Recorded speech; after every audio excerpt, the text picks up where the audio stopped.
Welcome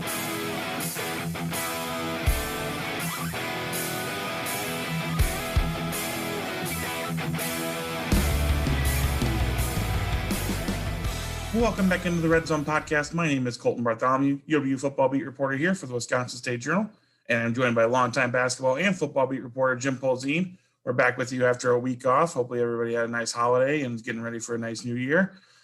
Early edition of the podcast this week because we got the bowl game coming up on Wednesday. So first off, shout out to Jim for getting up early on Tuesday with me to record because got to head down to Charlotte and hopefully beat this winter storm out of here. So thank you very much, Jim. My pleasure. Yeah, so been kind of a interesting week for both the football and basketball teams because obviously football is kind of racing to get ready for a bowl game against a really tough and interesting opponent to play when you're not used to this style of play. And then basketball goes from this awesome win on Christmas at Michigan State where they look like, you know, a legitimate Final Four team and then come back Monday night and just kind of don't play up to what you expect from them and lose at home. So I think both teams are kind of in this weird spot. It's like, all right, this is kind of the reality we're in. Yeah, I think it's, you know, and that's kind of the pandemic, sports in the pandemic in a nutshell is I just think it's harder than ever this year to predict, to know what you're going to get game to game.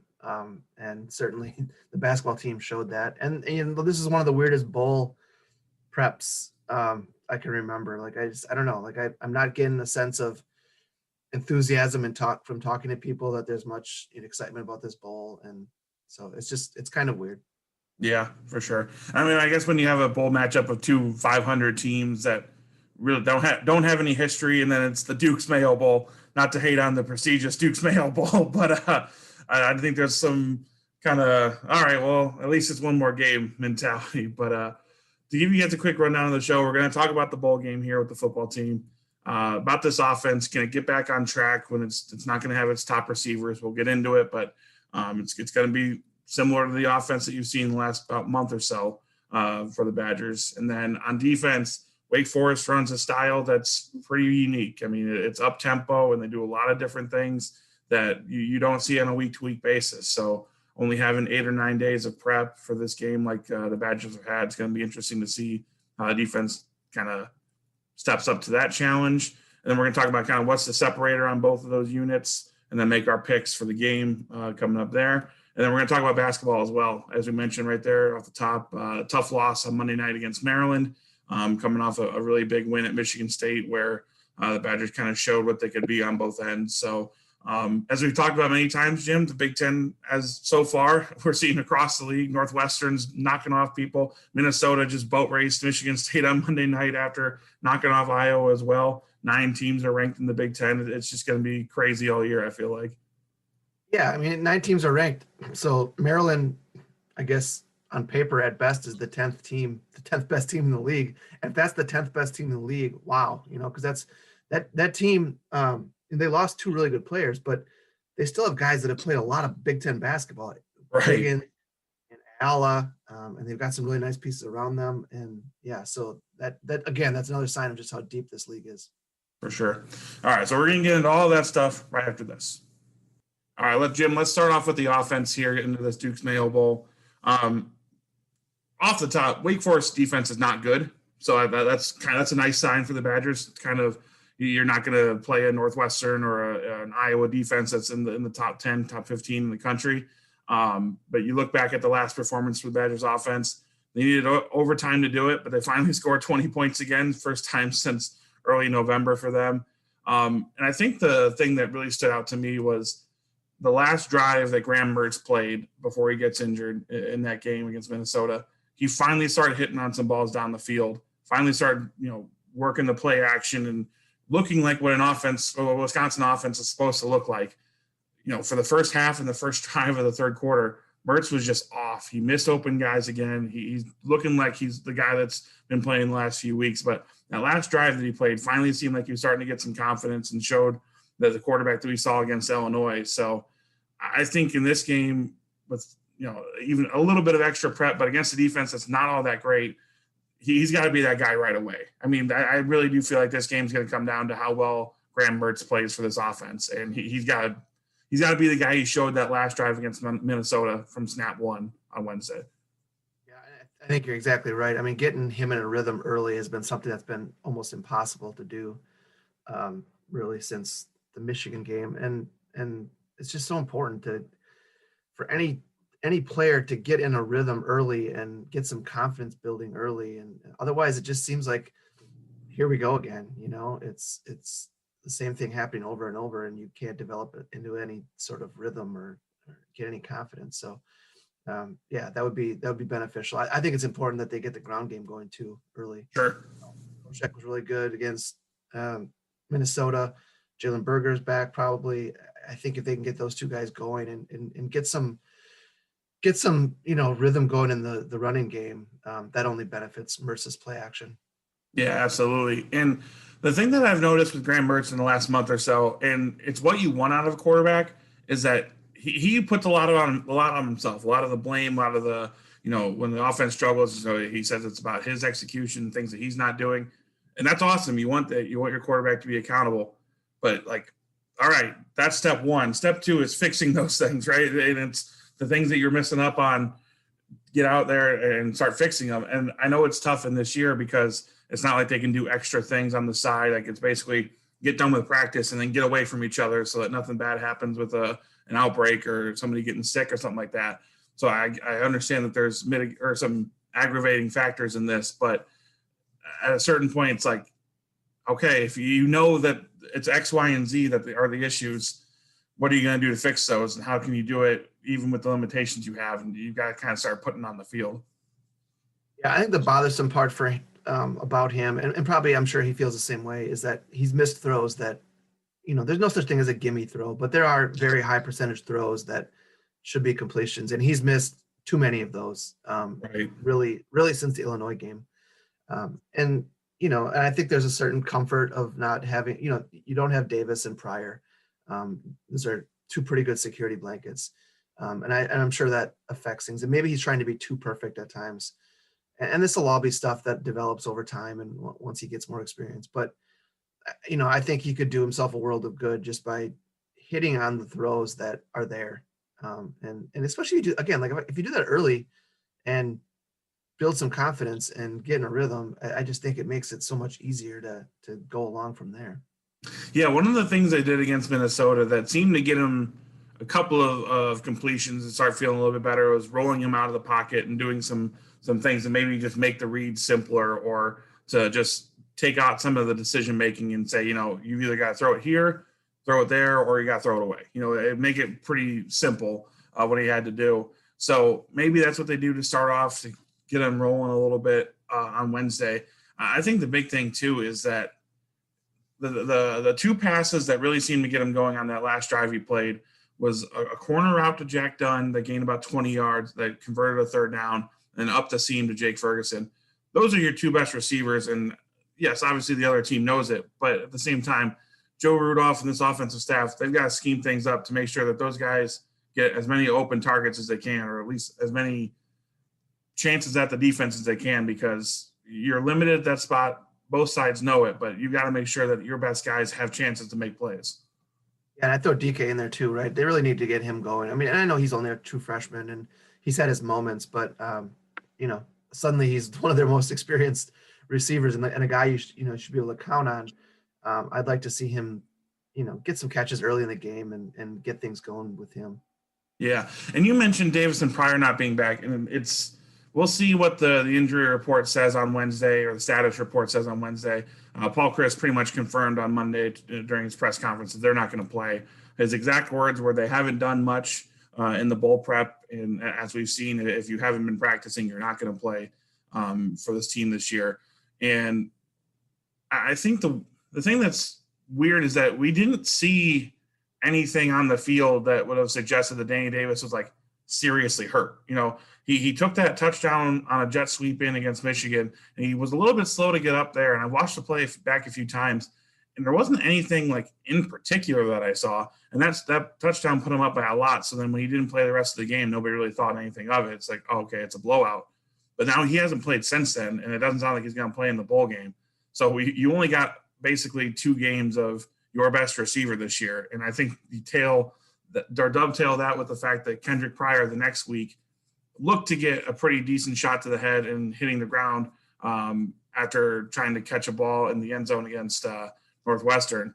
So those two guys being out all year, I think it's contributed a lot to the issues that the offense has had. But I think it's just, I don't know, weird or just a little bit strange that we haven't really heard what's exactly wrong with either of these guys, and that we probably won't know unless they say they're out for the season on the thing on Wednesday. But I don't know if that's going to be the case. Yeah, this is probably a good time to give listeners, our loyal listeners, a little bit of a peek behind the curtain, because I've been getting this a lot on the basketball side, and with Ben Carlson, who's a freshman forward who hasn't played, and it's a lot of people are asking, what's wrong with him? A, B, how long's he out? And those are all good questions, and I can sense people are getting frustrated with me and the process, and so I think this would be a good time to kind of explain how this works, and especially this year. UW has stopped being specific with what these ailments are, because in part of the time they were COVID. Guys are missing for COVID, Right. So they're not being specific about right leg. We finally, with Ben Carlson last night, got an upper body, and that announcement was made kind of out of the blue. But I've asked Greg Gard once already, about Carlson, and he gave me a very vanilla answer. It was not specific. So in the past, what usually happens is, in the past we would get some sort of body part designation on what's wrong. Right. And then you could request players after practice, and maybe they would be the ones that would tell you what's wrong and what happened. Because UW a lot of times hides behind HIPAA, and that's part of, they're allowed to do that. They don't have to be specific. And so a lot of times the players are the ones breaking the news. They're the ones that are saying, here's what's wrong with me. And so that gives us a little bit more of an insight. This year, we're not getting player access like we did in the past. No, we're absolutely. not getting, we're getting interviews with who they give us, really. I know on the basketball side, I can make special requests, but if a guy's injured, they're not going to let him talk to us. So it's harder than ever to get information on injuries in particular. And that's, I get fans' frustration. I'm frustrated too. Yeah. But when you're talking about Danny Davis and Kendrick Pryor, that's part of the problem is what's going on here is that we're not able to get information like we have been in the past.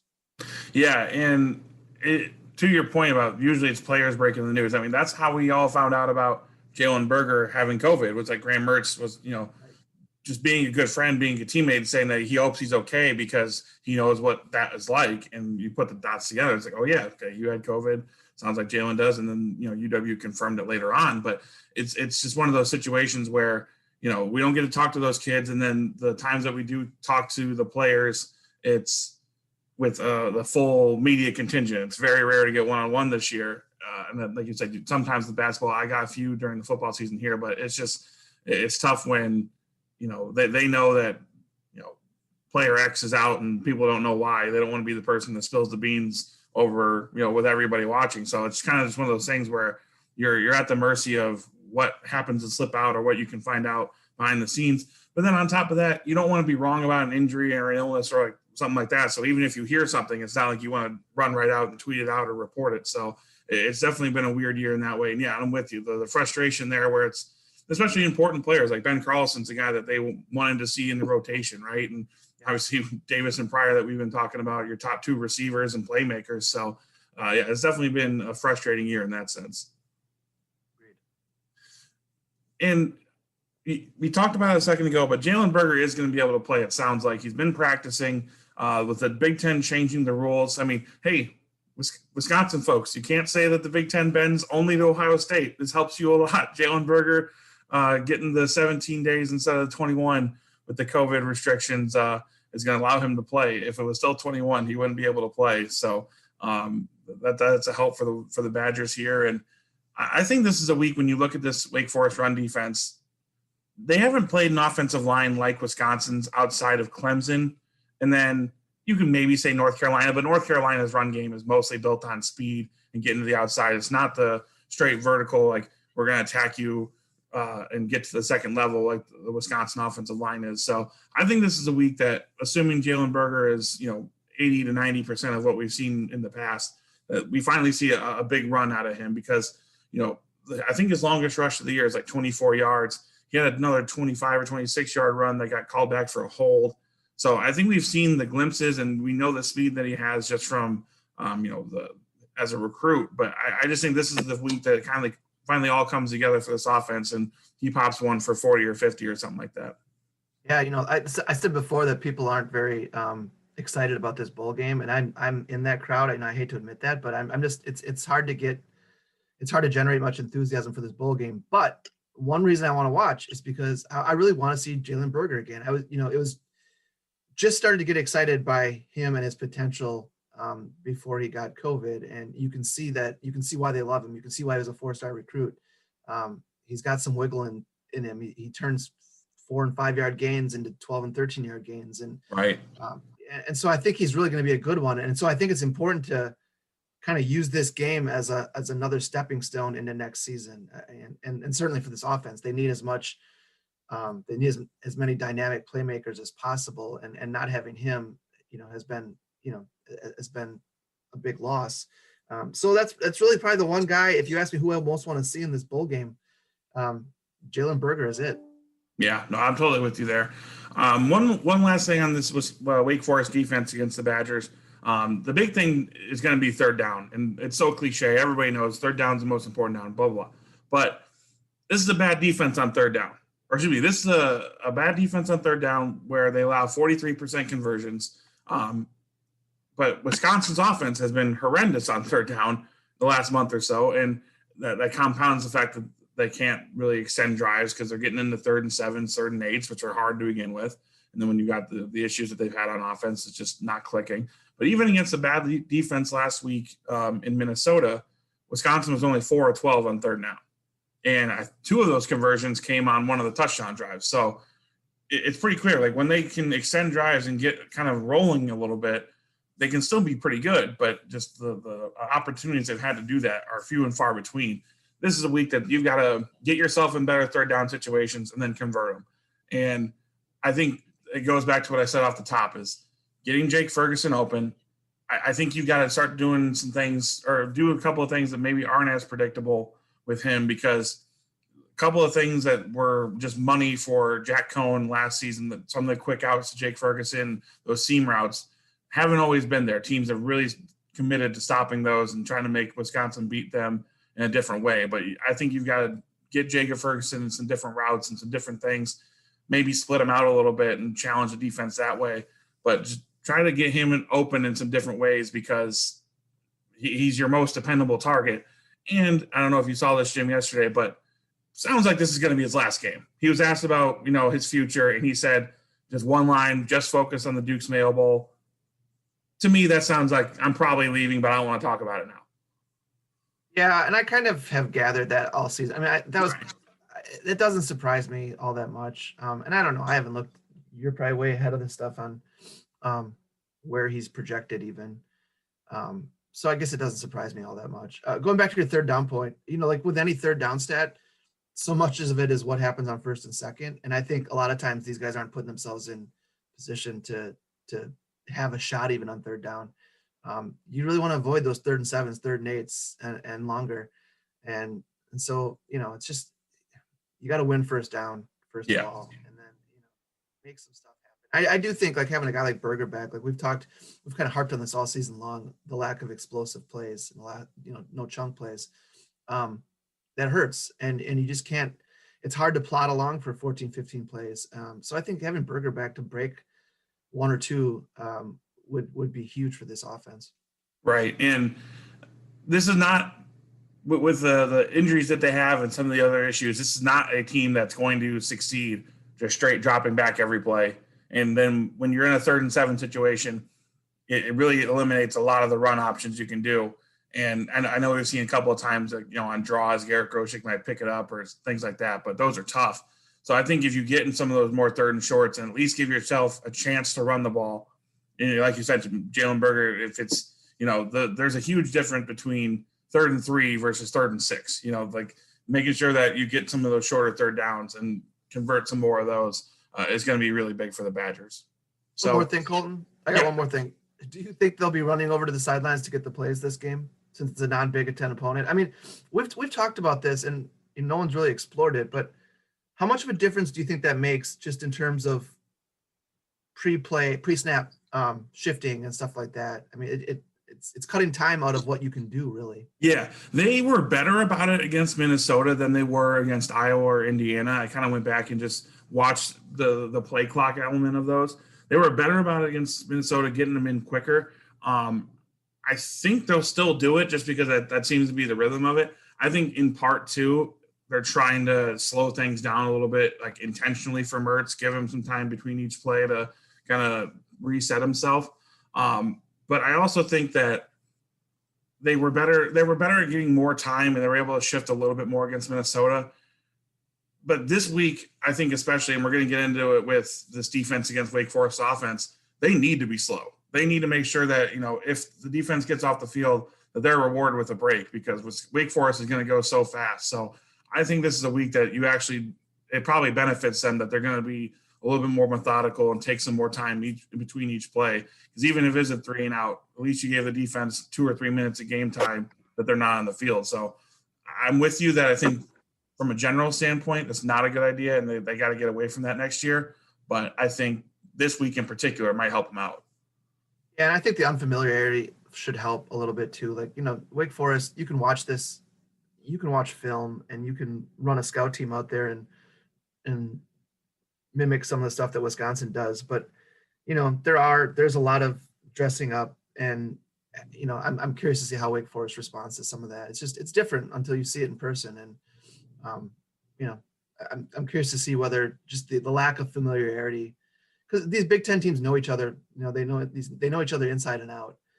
This will be Wake Forest's first time really seeing this Wisconsin offense, and so maybe there's an advantage there. But we're going to talk about the Wisconsin defense versus the Wake Forest offense, so it probably works that way too. I don't think it's any sort of advantage. Yeah, going into this defense here, because I think it's going to be that's to me the matchup that wins this game. Because even though I think Wake Forest's defense is bad, frankly, Wisconsin's offense has been bad for the last month or so. So you can't just expect them to flip a switch and be awesome again going into this bowl game. If they're at least good, I think that gives Wisconsin a pretty solid chance of winning the game. But it all comes down to this defense slowing down Wake Forest's offense. And I dove into this a little bit in the last week, and you can read the story on madison.com.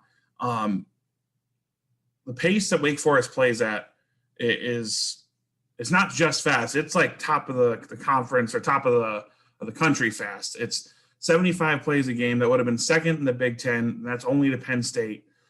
They gain over 400 yards a game, and that would have been second in the Big Ten, only to Ohio State.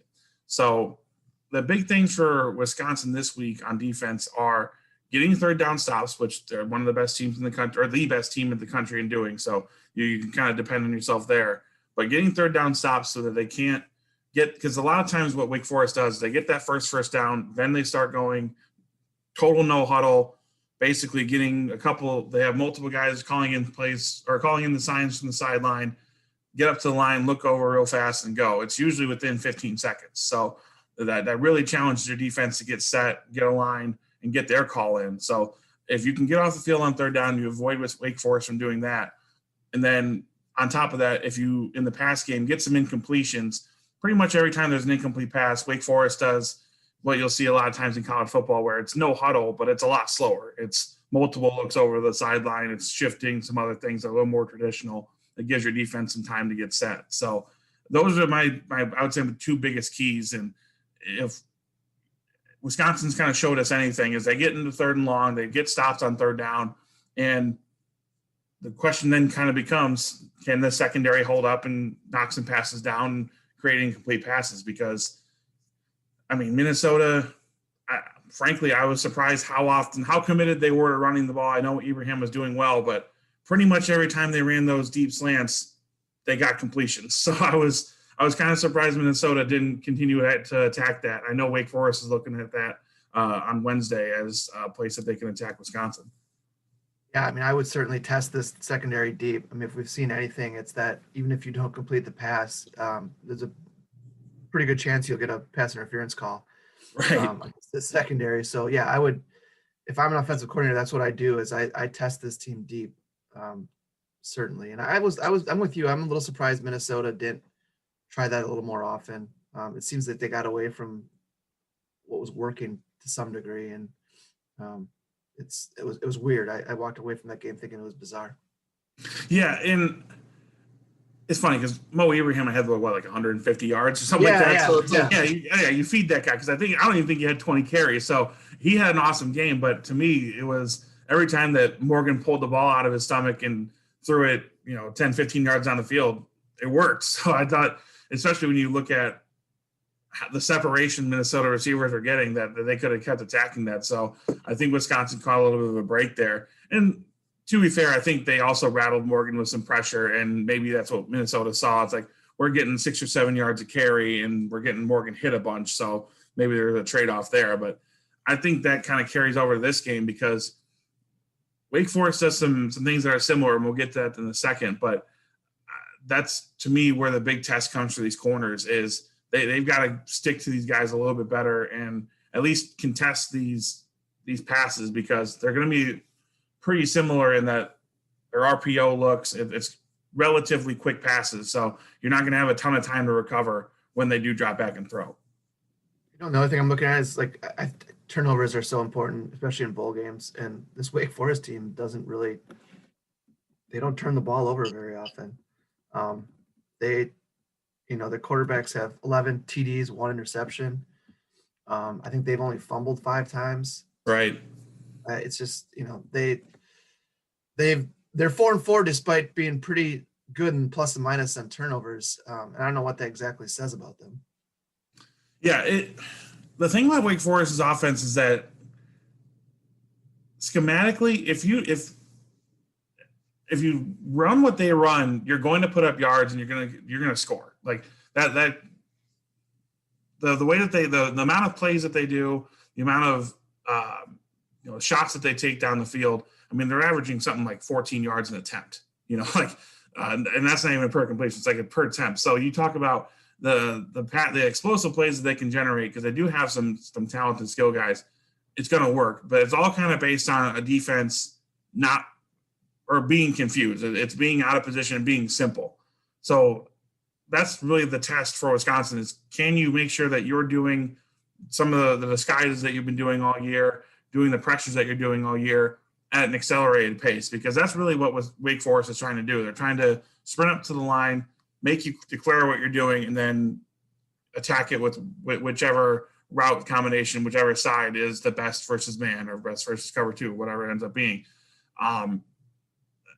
So to me, Wisconsin's got to make sure that they're still able to be as deceptive and impactful in the front 7 as they've been all year, while also just doing it faster. And that's tough to do, especially when we got 8 days to get ready for it. Yeah, and that's the thing too, is this is just not a normal bowl prep in terms of when you found out your opponent and when you play the game. It's just, as with everything in 2020, it's a little different.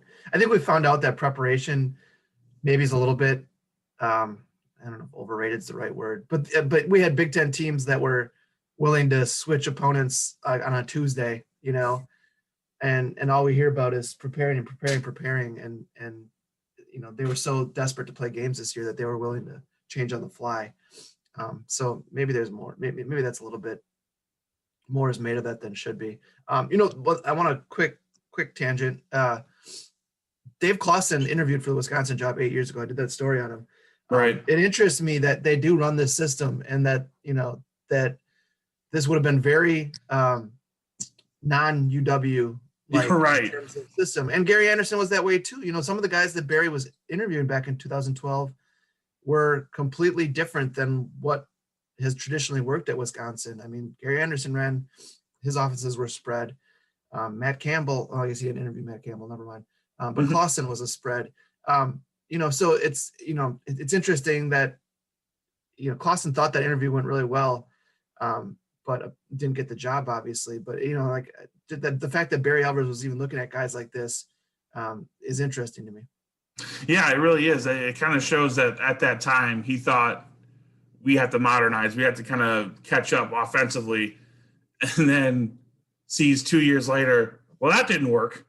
recruiting these guys is a lot tougher than recruiting the guys that we're used to, and the guys that can do what we kind of built us the basis on. And then he goes and gets Paul Christ and kind of goes back to this. So that is a interesting kind of look at the ideas that Alvarez had for the program. And I think trying to envision Wisconsin running the system that Wake Forest does, I mean, at least quarterback wise, it really is about guys that can push the ball downfield when the chances are there, but then are accurate between 12 and 15 yards. So I mean, skill wise, there's some crossover there that would work.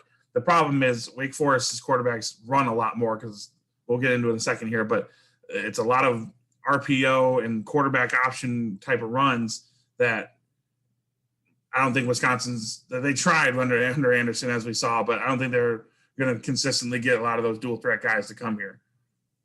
Who would you compare Wake Forest to in the Big Ten? What offense are they most like? Indiana? Yeah, that's the thing. It's like maybe a little bit Indiana with Penix, but I would say the closest look that you get play to play would be Minnesota, because it's a lot of run pass option, and that's really the basis of what Minnesota is doing play to play. But the little tweak that Wake Forest puts on it is that the mesh point with the running back, where the quarterback is reading multiple defenders, or usually multiple defenders, kind of figuring out what's going to be the best decision to make, either between handing it off or throwing the ball. He's got an extra read to it where he's reading, is it the best decision to hand it off, is the best decision to throw it, or for me to take the ball and run? And what that does is it makes the offensive line play really, really slow. And Leo Chenal, the inside linebacker for the Badgers, described this, like, the offensive line doesn't climb to the second level, because if they do and they throw, that's a penalty. It's a legal man downfield. So the offensive line basically has to engage at the line, hold up there for a few seconds, and then try to get up to the second level to create some holes. But really what they're trying to do is just move guys either to the left or the right. They're not getting that vertical movement that pretty much every other offensive line is trying to get. They're trying to just create a lane and then let the running back work off of that if they get the ball, or the quarterback work with that up once they get the ball. So it's a weird look. When you watch it, it's kind of going to look like what Tim Tebow used to do on the goal line, where it's a read up to the line and then a jump pass. Or like the Sam Hartman, the quarterback, does a lot of different things, because he'll make a decision late, and it works sometimes. I mean, sometimes it doesn't. That's probably why he's not completing as many balls as they would like. But it's a weird offense, and that's why I think this defensive line and this front seven for the defense is going to be tested, just in the fact that just flying upfield and getting penetration, you're actually helping them out. You've got to beat blocks. You can't just get around somebody and hope you're going to recover, because if you just fly upfield, get penetration, well, you create a lane on the backside, or you've basically helped out Wake Forest and really let that offensive lineman win that hole. So it's going to be a big challenge for them. And then I think that's where the fact that they've actually got some more defensive line depth than or even with Matt Henningsen getting injured early in the season, they got some depth there with Keanu Benton. Maybe this is a game where Bryson Williams plays a bigger role. We haven't seen him a ton this year. But I think it's really going to come down to the two guys that have been dominant up there all year, and Isaiah Loudermilk and Garrett Rand.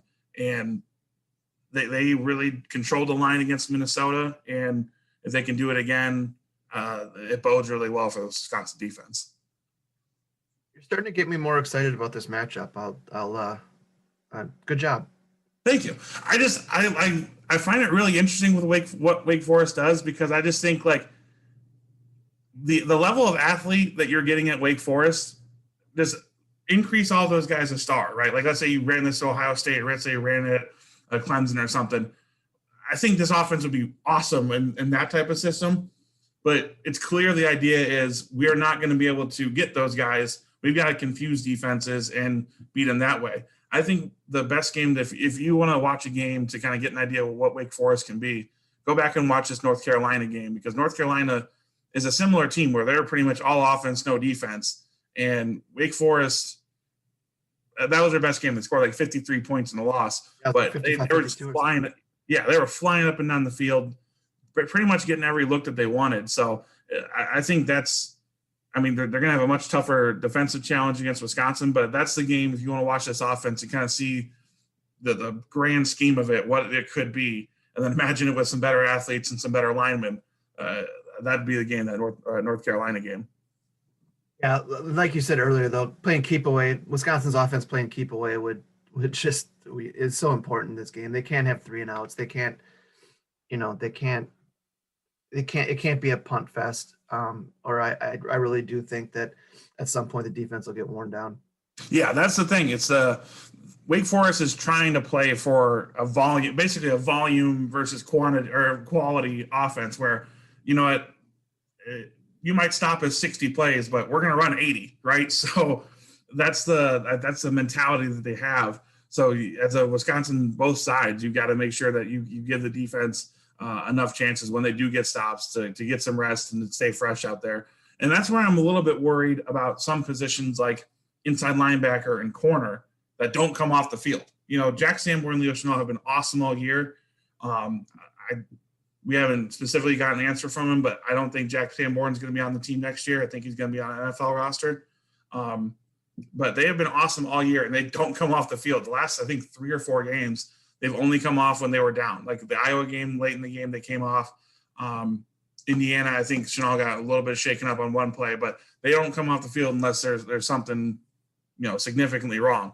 And then the same thing with the corners, because we haven't seen, Dron Harrell play very well or Dante Burton play very well to justify rotating with the guy like Caesar Williams or Faion Hicks. So when you if they have to face a lot of plays, that's going to wear those guys down, and then the quality is going to slip, and that's going to be bad on the outside. And, I think Chenal and Sanborn can hold up against it, but I don't want them to have to test that. I don't want to have to see them play 75, 80 plays if Wisconsin's not doing what they need to do on the offensive end. Going back to Sanborn quick, I kind of have tended to agree with you that he's not coming back next year. The only thing I'm wondering is, will a chance to play with his brother be a factor at all? I mean, would he consider coming back? And we asked him about his brother the last interview session we had with him, and he didn't really, he didn't tip his hand at all. But I do wonder if that'll be something he considers. Yeah, I think there's definitely a chance there. But when you're looking at this inside linebacker class, there is a top tier, like your Micah Parsons. Who's that guy from Bama? Dylan Moses? Is that his name? That sounds right. Dylan Moses. So some guys that are at the very top that are going to be first round picks. But that second and third round range, or maybe even fourth for a guy like Sanborn, it falls off pretty hard after that top. So I think that there's a solid chance that he'd be in that second to fourth round range. And I can't see him rising up much more than that by coming back for a year. Like what is putting up like 100 tackles maybe next year in a full season. That's a pace that him and Chenal are on, like to be up in that 100 tackle range. They're playing a full season this year. So, I mean, I just, to me, don't see the benefit for him. I think it would be the emotional tie with Wisconsin, his brother coming here and everything like that might be able to draw him back. But the risk reward there is a pretty high ratio for the risk side as opposed to the reward.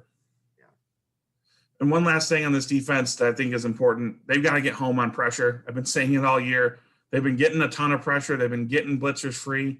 And I think maybe teams just know that they're going to do that, so quarterbacks are quicker to throw it away and just hope they can get to another play and don't give up a massive sack or anything like that. But Wake Forest gives up about 3 sacks a game. This is a game that Wisconsin's got to turn that way. And you mentioned earlier, Jim, the turnovers. That's been one thing that I think this defense is lacking. As good as it's been, it hasn't been able to create a ton of turnovers. Maybe a strip sack, maybe something like that.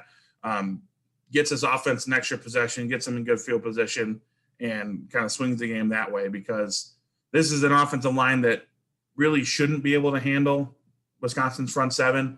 You just got to make sure that when you do get in the backfield that you're getting the quarterback down. Yeah, I feel like a broken record. I've been saying that for weeks, right? Right.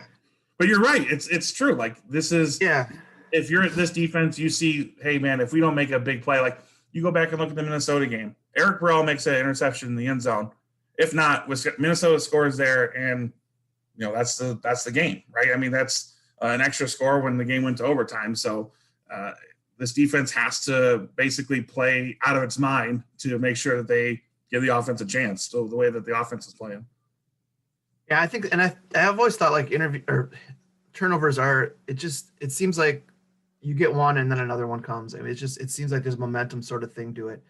And that's one thing this defense just hasn't been able to generate this year is they're not like defenses of the past where they're getting 3-4 turnovers a game. And then like last year, they were not only getting turnovers, they were turning them into scores. And I just think there's a certain momentum that builds off of that. And they just haven't been able to find that this year. And again, like you do that in this game, and that's probably the difference between winning and losing.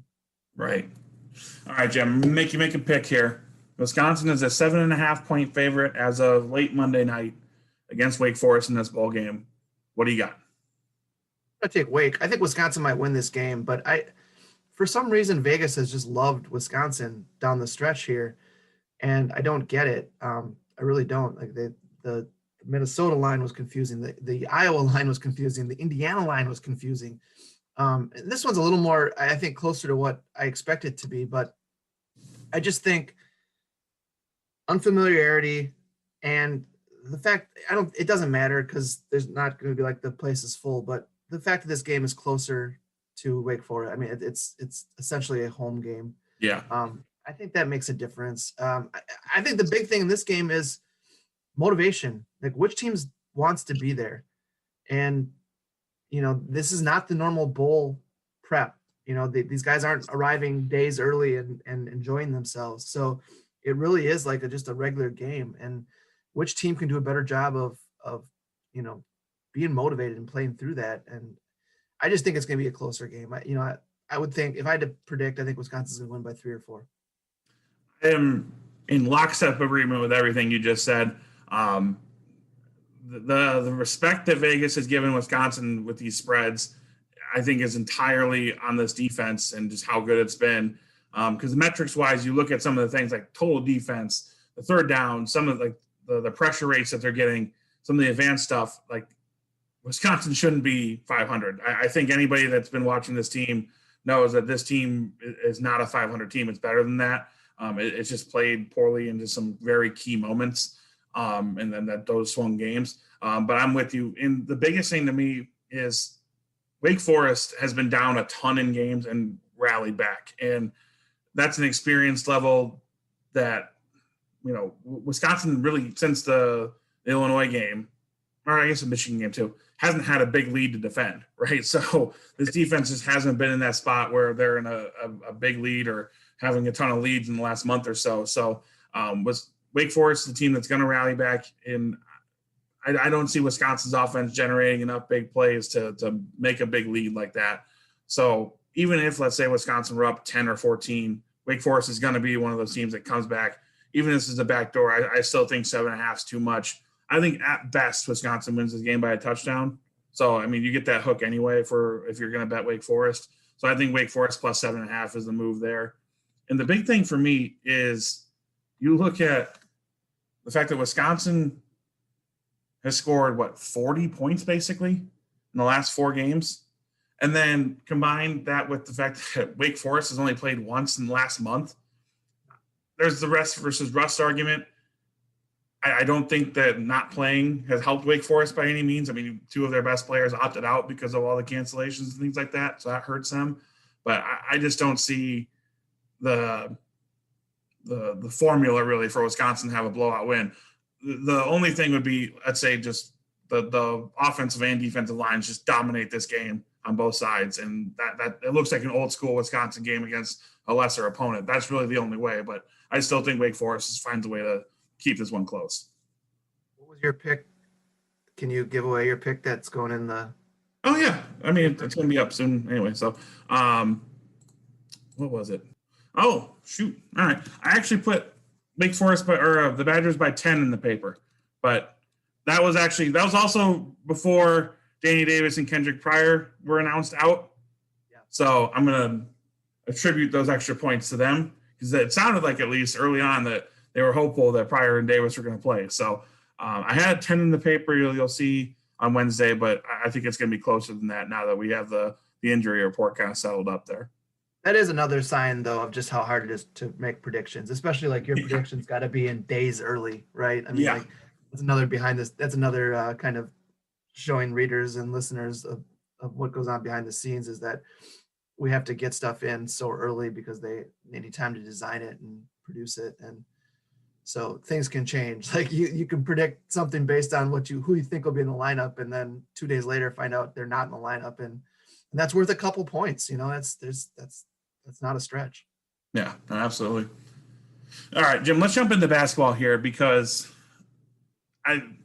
last night was, as we saw in your Twitter mentions, a very frustrating night for Wisconsin fans because, as we mentioned at the top, Wisconsin has this awesome win at Michigan State, and they played extremely well on both ends and showed a lot of poise and been able to handle big runs. And then last night against Maryland, and this is, a lot more about basketball than I, and you were in the building, but to me, it just seemed like Maryland was jacked up to play that game and was super into it and super ready. I'm on the bench, on the floor. And Wisconsin was kind of just, all right, another game. Tuesday game in December. Or Monday game in December. Yeah, there was a certain hunger you could see in Maryland right from the get-go. And, Mark Turgeon mentioned after the game that he was a little ticked off that the Big Ten sent them on the road at Purdue for Christmas and then kept them on the road. And he ended up admitting maybe that was the best thing because they've basically spent 5 days on the road going to meetings and kind of growing together. And so in the long run, it was probably a good thing. But they played like a team that was ticked off and had something to prove and had urgency. They had lost. They were 0-2 in the Big Ten. They needed a win. And Wisconsin didn't play like a team that needed a win. And, it's frustrating if you're a Wisconsin fan. And this is a loss that could come back to bite you down the road. I mean, you can't be losing games at home. I mean, like my game story was basically, if you're going to win the league, you hold serve at home and then you win play somewhere around 500 on the road. And so like, if you're going to lose one at home, it can't be to a team that really nobody thinks is going to be in the NCAA tournament. This is probably on paper the 10th best team in the league. So it was discouraging if you're a Wisconsin fan watching that game. It's it just, especially the last 12 minutes, like this team prides itself on defense. They're one of their goals is to be the best defense in the country. And over the last 12 minutes, they were destroyed. It was and it's one thing if you're giving up points where the team is scoring on floaters or contested 2-point shots or something like that. This wasn't that. This was getting to the rim. This was going downhill right at Wisconsin and getting to the rim and scoring at ease. And that's got to be the frustrating part for Greg Gard and his staff when they watch this game over. Yeah, and that's what I wanted to ask about because I think maybe Marquette started it, but it definitely seems like teams are not afraid to go, even though Reavers is, best shot blocker in UW history. I mean, it seems like teams are not afraid to go at the rim when Reavers or Potter are in there. And I think in part teams are doing a pretty good job of stretching Wisconsin out and then attacking with dribbles. But I think that there's, at least Maryland showed, I think Marquette did a little bit too, that like challenge Wisconsin inside and kind of put it on them to play well inside and not foul.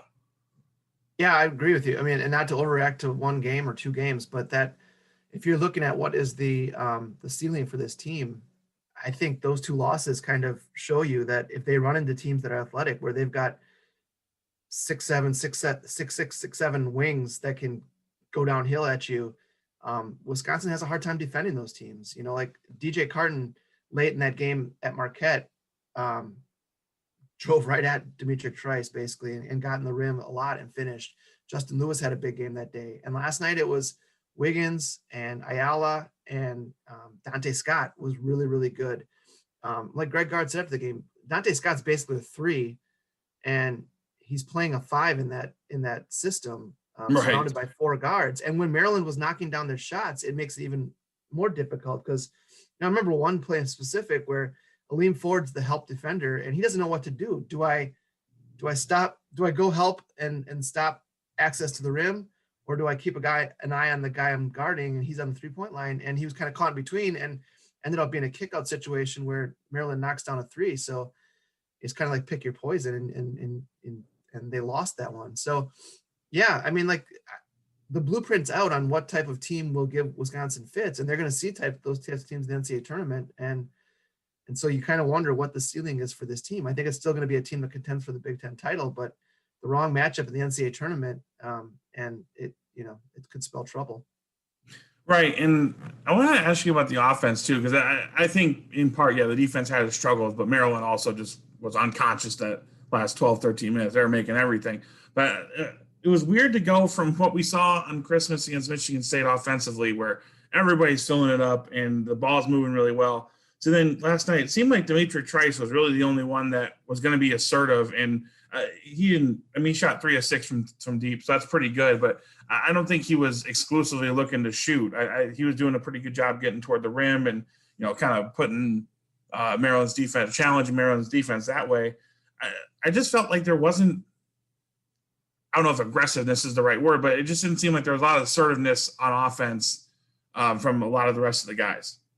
Yeah, I agree with that. They were pretty stagnant. I will say, from an efficiency standpoint, they played well enough to win. I think they're like 64 points in 62 possessions, which isn't great. But what stands out from that game is how many points they left on the board. Maryland was essentially automatic around the rim, in part because some of those shots were easier. Wisconsin was like 9 of 19 at the rim. I mean, that's right. You got to be. Let's give them 4 more baskets there. Even 13 of 19 isn't great, but no, that's a bad day at the rim. But then there's right, your win. But it's still efficient. So that's 8 more points, right? That's a win. And then the free throw shooting was abysmal. Right, and we talked about that the last podcast, that this is a team, like, you don't have to massively sub out when it's a free throw situation, and then they shoot poorly. Yeah, and some of it is who's shooting the free throws. I mean, Tyler Wall is not a good free throw shooter for some reason. He was 2 of 6, and so that's the guy taking the majority of your free throws. But Brad Davison missed 2 front end bonus situations in the first half. That's huge. I mean, that's 4 points you're leaving on the board. That's almost a 90% foul shooter. Right. Even if he goes 3 of 4 there.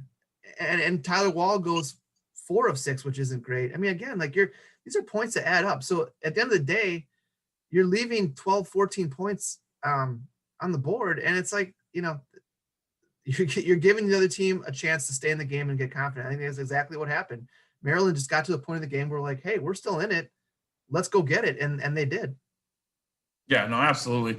And it's a little bit frustrating to see Reavers and Potter not be able to abuse teams like Maryland that weren't going to play a big to get what they got on offense. They decided not to play a big, but then I don't know, if you're Wisconsin, I think you got to expect those guys to really dominate down low. And I really liked your story on Nate Reavers going into the game, really struggling on post touches and back to the basket type of plays.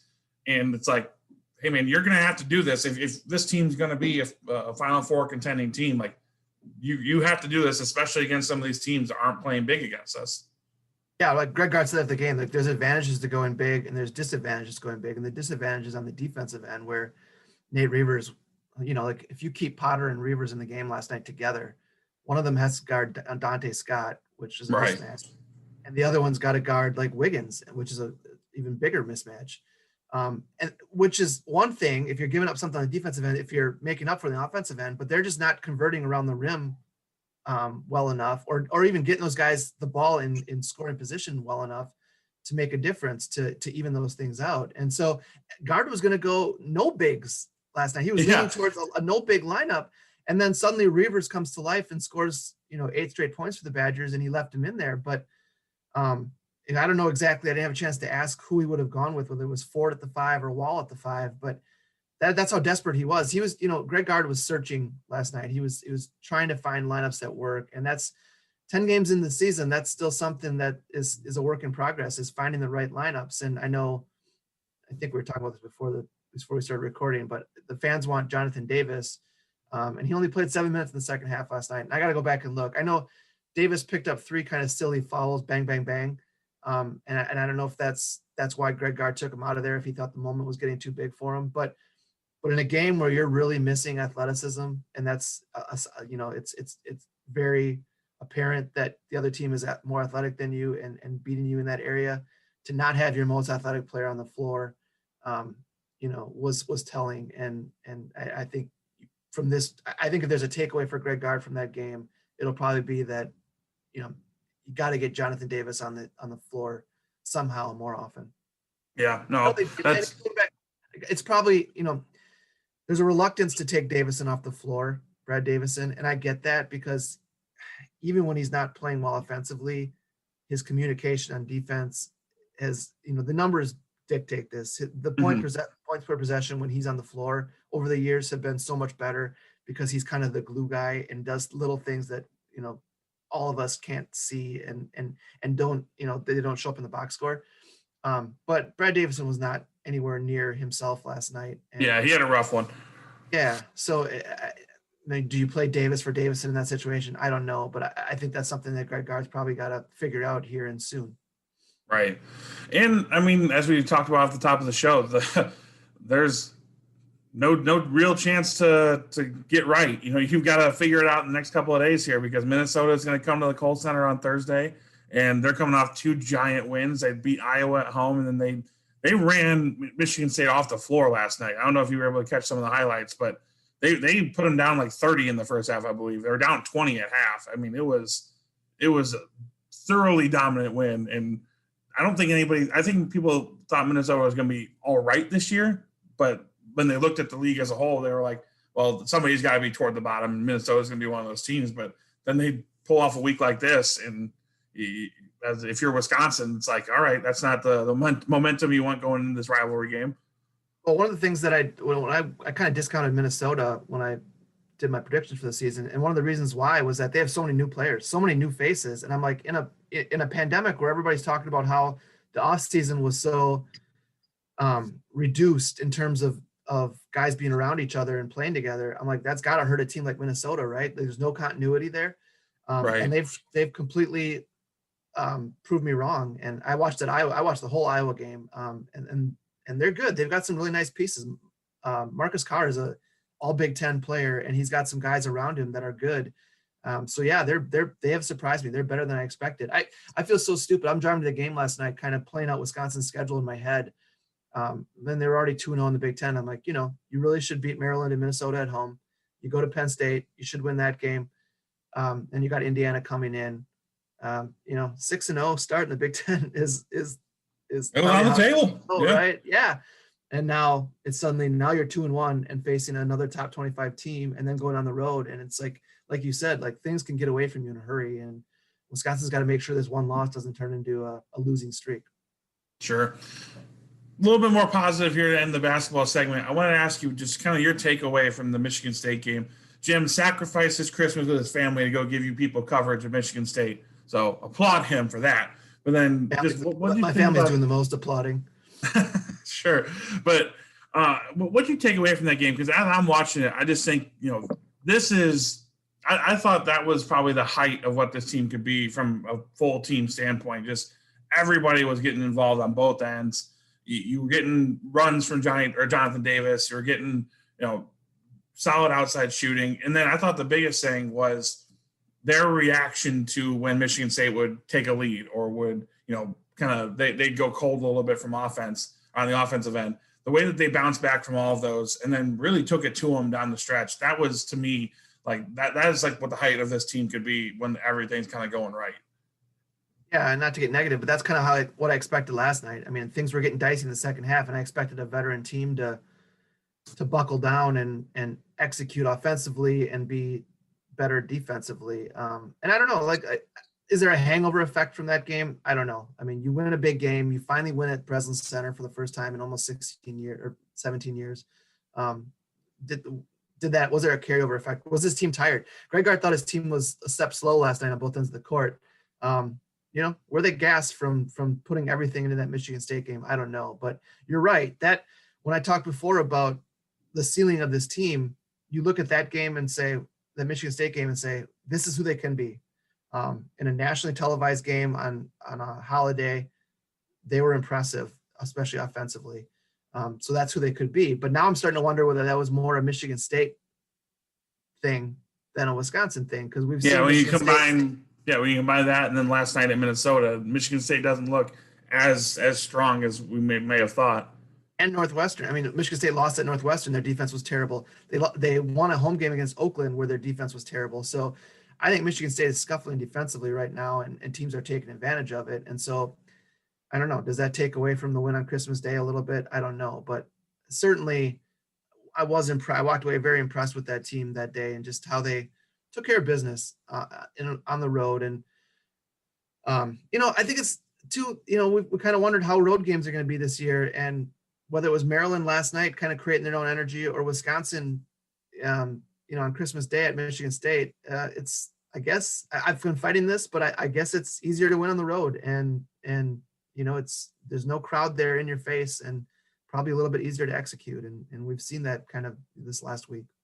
Yeah, no, that's a good point. And definitely something to watch down the road too, because it's not, obviously it's not automatic that the Badgers are going to have a massive advantage when teams come into the Kohl Center. And I think that's been huge for them for so long, because they've won some games here that they shouldn't have. And I think that's pretty well documented, but to not have that this year, and it's not like that's going to change. They're not going to get it in February or early March or anything like that. So they've got to, if they were tired from that game, they've got to figure out how to bounce back better over those 2-day breaks, because that's a lot of the schedule, right? It's going to be 2 or 3 days in between each one, and it's going to be continuing to be really tough games. And I'm more worried about some of the things that we just talked about, the big man rotation, some of the things not working for Reavers down low, and then that rotation aspect that I think you're right. Guard's going to figure out. It's still early enough in the season that he's kind of tinkering with things, but those are the things that maybe concern me a little bit more than a team like this not being able to get up for some of these games, because I think they'll figure that part out quicker than some of these other parts. Yeah, maybe this is the slap of the face they needed. I think that's a good point. The Marquette game, they lost that game. They're disappointed, but they played pretty well after it. And so as much as you hate losing a home game to a team that, is not expected to contend, sometimes you need a wake-up call. And, if this team can use this loss and turn it into something good, then, maybe it's worth it. But like I said, with the schedule the way it is, you don't want to give away games because right. the schedule is a little bit backloaded this year. I mean, the Illinois matchups and the Iowa matchups are later, and so you kind of wanted a cushion going into those games, and now you've given one back that you didn't think you'd give. Yeah, for sure. All right, as we wrap up the show here, guys, make sure you've been on madison.com, because we've had a ton of stuff leading up to the bowl game. Story on Jim Leonard, another offseason of the overtures from other schools and some of the things there. Story on recruiting spending for the Badgers. I thought pretty remarkable how well they're doing with the fact that they don't spend any money. They spend the least amount of money in the public schools among Power 5 programs, and they still were, 15th or 16th in the country recruiting class this year. Stuff there. And I know Jim's got a ton of stuff over the last few days from the Michigan State game last night against Maryland, and then more stuff coming this week. So a ton of stories coming from both of us. And then we'll both be covering the Mayo Bowl on Wednesday. So make sure you're madison.com and checking all that out. Make sure you're following us on Twitter. Seabart WSJ for me, Jim Polzin WSJ for Jim. Anything that they should know about basketball-wise coming up, Jim? No, I got to be honest. This loss kind of screws up my schedule in terms of what I was going to write. I had a pretty good schedule laid out, but a lot of those stories were kind of positive, and I know I'm going to have to kind of go back and, from here, I'm going to go watch the second half, or I'm going to watch the whole game, but I'm really going to watch the second half and see what went wrong defensively.